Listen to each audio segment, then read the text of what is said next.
अंधकूप क्या करते हैं, घोर अंधकार रहता है उसमें, कुछ भी दिखाई नहीं देता है, उसमें ले जाके तुमको पटक आए।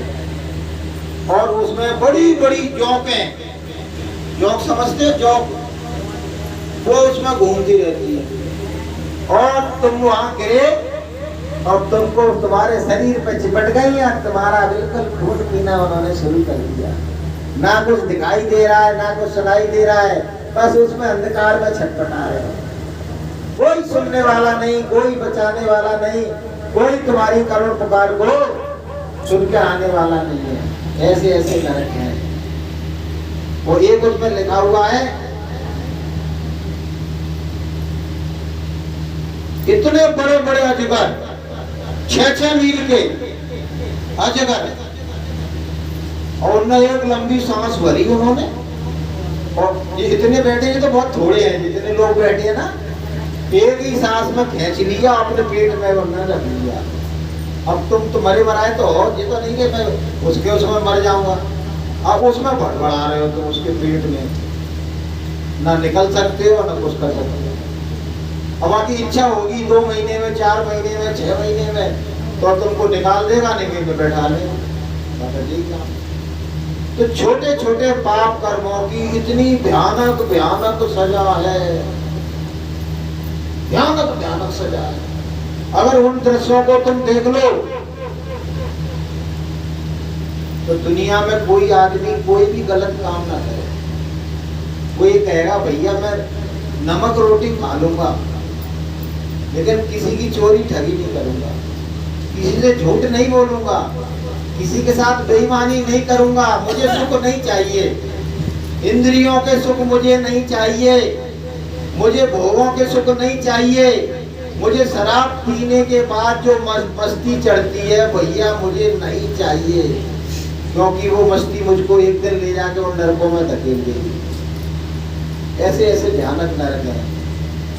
तो संत आपको सावधान करते हैं, गुरुदेव आपको सावधान कर रहे हैं, क्योंकि ये संसार बनाया है उसने, फिर संसार को चलाने के लिए उसने विधान भी बनाया है। जो जैसे करे सो तस फल चाखा, कर्म प्रधान विश्व रचराका। ये संसार ऐसे ही नहीं चल रहा है। जो उसने विधान बनाया है भाई किसी के साथ अन्याय ना हो जाए, किसी को गलत सजा ना मिल जाए, तो उसने एक विधान बना दिया कि प्राणी मात्र के, इंसानों के, प्राणी मात्र के नहीं, इंसानों के जो कर्म हैं उनको विधिवत पहले लिखवाया जाएगा, और लिखने के बाद पूरे चिट्ठे तैयार कराए जाएंगे, और तैयार होने के बाद जब यमदूत उसकी आत्मा को, मन को, बुद्धि को, चित्त को लेने के लिए आएंगे तो संग में वो बहियां भी जाएंगी जिसमें पाप कर्म लिखे हुए हैं, छोटे कर्म लिखे हुए हैं, जिसमें थोड़े बहुत तुम्हारे जो पुण्य कर्म है वो भी लिखे हुए हैं। कि पाप पुण्य की कोठरी और बांध चले सबको, और घाट जगाती जमपुरी वहां तलाशी हो। वहां तो तलाशी होगी। पाप गठरिया जो इकट्ठी की जा रही है, मान लो तुमने कोई गठरिया बनाई, बुरी चीजों की गठरिया बनाई साहब, रोज गंदगी इकट्ठी कर करके उसमें डाल रहे हो। पाप क्या है? गंदगी है। आत्मा पर गंदगी है, गंदगी आप आत्मा पर उड़ रहे हो, पाप कर रहे हो, यानी कि आत्मा को, अपनी को तुम गंदा किए जा रहे हो। तो वो गंदगी की गठरिया, जब बहुत बड़ी गठरिया जब मरोगे ना, तो थोड़ा थोड़ा भी पाप कर रहे हो तो वो गठरिया बहुत बड़ी हो जाएगी, बहुत बड़ी। ये कहते हैं ना कि थोड़ा थोड़ा भी भजन कर रहे हो तो जीवन की आखिरी सांस तक वो भजन तुम्हारा बहुत इकट्ठा हो जाएगा। यदि पुण्य कम कर रहे हो, रोज क्या आप क्या कहते भैया मैं तो थोड़ी सी चींटियों को आटा खिला देता हूँ, मैं थोड़ा सा चिड़ियों को दाना डाल देता हूँ, भैया मैं कुत्ते को रोटी दे देता हूँ, गाय को रोटी खिला देता हूँ, कोई भूखा आ जाए उसको खाना खिला देता हूँ, अपने स्वभाव में ले आए तुम कि भाई मुझे ऐसा करना है, तो मरते दम तक तुम्हारा इतना पुण्य इकट्ठा हो जाएगा कि उसकी भी बहुत बड़ी पोटली बन जाएगी। जैसे एक उदाहरण मैं आपको दे रहा हूँ, बहुत से लोग रोज अंडे खाते हैं, रोज मांस खाते हैं, संडे हुआ मंडे खाए जाओ अंडे, तो उनके कितने अंडे इकट्ठे हो जाएंगे खाएंगे जब तक, कितना मांस की उसका टनों का टन हिसाब लगेगा, इतने टन मांस खा के आया है ये, इतने प्रकार के वैरायटी के खा के आया है, तो वो पुटरिया बड़ी बड़ी दुखदाई सिद्ध होगी साहब के बच्चा कर रहे हैं। इसलिए क्या कहा कि पाप गठरिया झाड़ दे, उसको यही पटक दो, और नाहक बोझा ढोए, और घाट जगाती क्या करे, जो सिर बोझ न होए। यही झाड़ कहाँ जड़ती है, पाप गठरिया कहाँ जड़ती है भैया? गुरु महाराज के पास, गुरु के दरबार में जड़ जाती है। कि पाप गठरिया सिर से पटक दे, और लोग जो आए तो हाथ झटक दे, और गुरु की पकड़ो कलाई रे, तेरी बीती उमरिया, गुरु की पकड़ो कलाई रे, तेरी बीती उमरिया, अब तो भजन कर बाई रे, तेरी बीती उमरिया, अब तो भजन कर बाई रे, तेरी बीती उमरिया। उमरिया बीती जा रही भैया, पाप की गठरिया को गुरु के दरबार में लाके उसको पकड़। अच्छा, गुरु महाराज कैसे उससे तुम्हें मुक्ति दिलाते हैं? गुरु महाराज जिन व्यसनों में हम डूबे हुए हैं, दुर्व्यसनों में, खोटे कर्मों में, सत्संग में आने जाने से क्या होता है, हमारा स्वभाव बदल जाता है। जो बुरे कर्म हमको अच्छे लगते थे वो उनसे घृणा होने लगती है। क्यों होने लगी भैया? कि सत्संग फल देखे तत्काला, और काग होए पिक बकऊ मराला। सत्संग फल जो कोई पावे, और मैलाई सब कट कट जाव। तुम्हारे मन की मैलाई, मन की गंदगी, मन की मलिनता सत्संग में आने जाने से क्या होती है, धीरे धीरे खत्म हो जाती है। इतने भाई बहन यहाँ बैठे हैं, आप बताओ किसी की शराब पीने की इच्छा होती है? महिला तो पीती नहीं। किसी की मांस खाने की इच्छा होती है क्या? बोलो। अच्छा, मांस बनाने की इच्छा होती है कि अपने पति देव को मांस बना दो? बोलो। अच्छा, चोरी करने की इच्छा होती है क्या? हैं?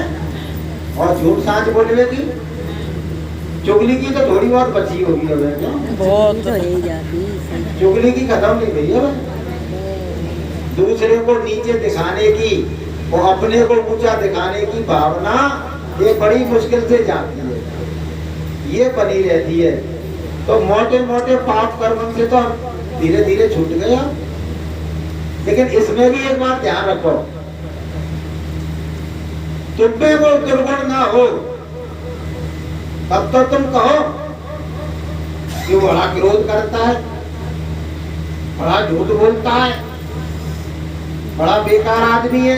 भैया तू नहीं करता है क्या क्रोध? भी बता, क्रोध तो तू भी करता है। अगर हमें क्रोध ना बचे तो अब तो किसी की क्रोध की बुराई करें?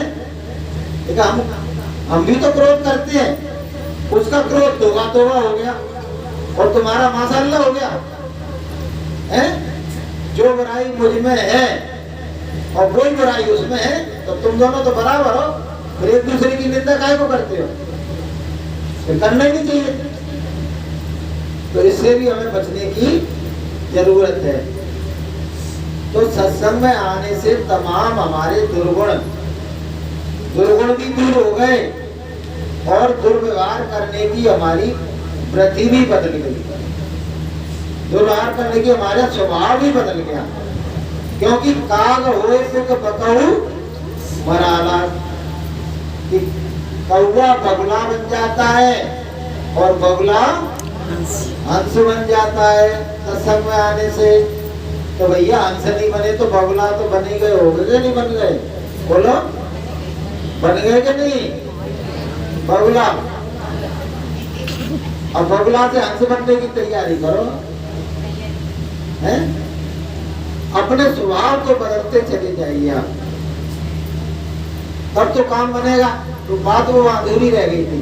तो पहले तो नरकों की सजा मिली खोटे कर्म करने में, फिर क्या होगा?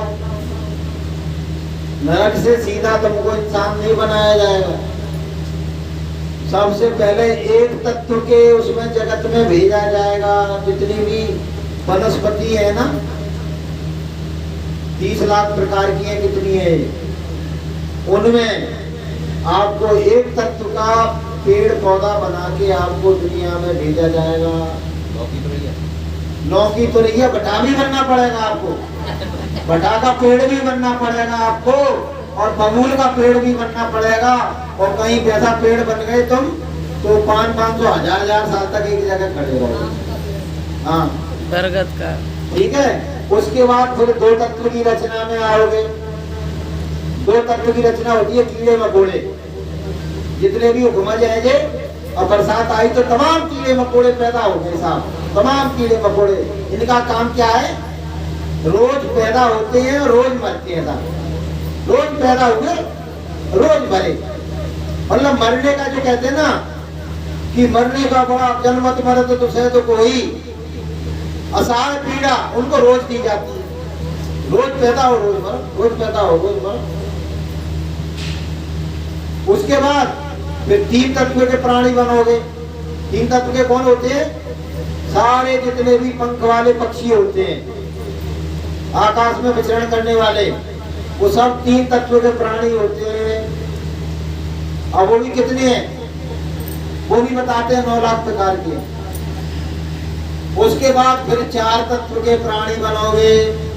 4 तत्व के जो जितने भी 4 पैर के जानवर होते हैं, सब 4 तत्व के होते हैं। गाय, बैल, घोड़ा, गधा, कुत्ता, सुअर, बिल्ली, ये सब 4 तत्व के होते हैं। सबसे आखिरी में आपको स्त्रियों को गाय बनाया जाता है, पुरुषों को बैल बनाया जाता है। वो 4 तत्व में आ गए ना, वो सब, वो पक्षी और ये जानवर, ये 4 तत्व के असर। तो सबसे आखिरी में आपको गाय और बैल बनाया जाएगा।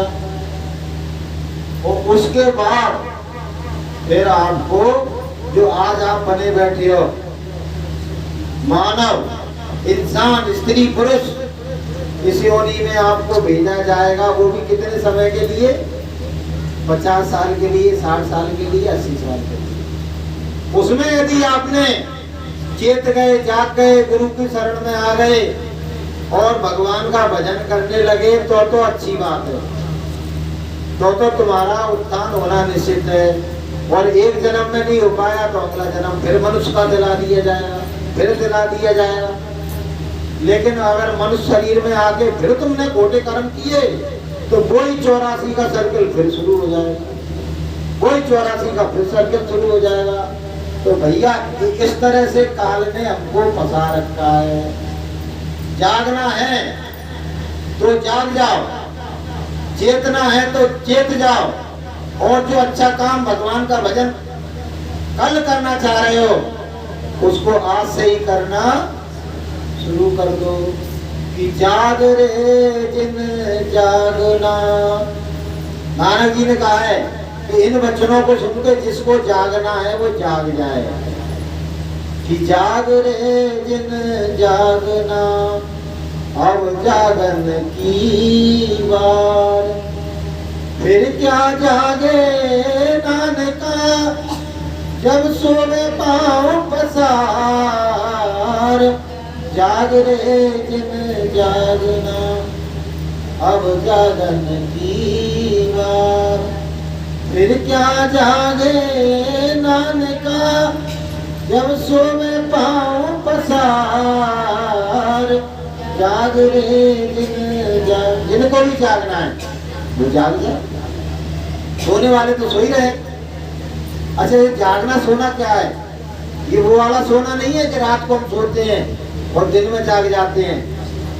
जागने का मतलब है जो भगवान का भजन कर रहा है वो तो जागा हुआ है कि यही जग जामिनी जागई जोगी, और परमारती प्रपंच वियोगी। जो जोगी, जो साधक, जो परमार्थी, जो साधना करते हैं ना, अपना एक नाम और पता है आपको? मालूम है एक नाम अपना और है सत्संगी के हिसाब से, अपन को परमार्थी भी कहते हैं। यानी परम उद्देश्य की प्राप्ति में जो लगे हुए हैं। परम उद्देश्य क्या है इंसान का? अपनी आत्मा को जानना और परमात्मा को जानने का प्रयास करना। तो जो इस कार्य में लगा हुआ है, जो साधना पथ पे आरूढ़ है, वो तो जागा हुआ है और बाकी सब सो रहे हैं। मोहन सा सब शोभन हारा, और देखे स्वप्न अनेक विकारा। बाकी के सब मोह निशा में सोए हुए हैं। इसलिए बहनों भाइयों, गुरु के ज्ञान को हृदय में धारण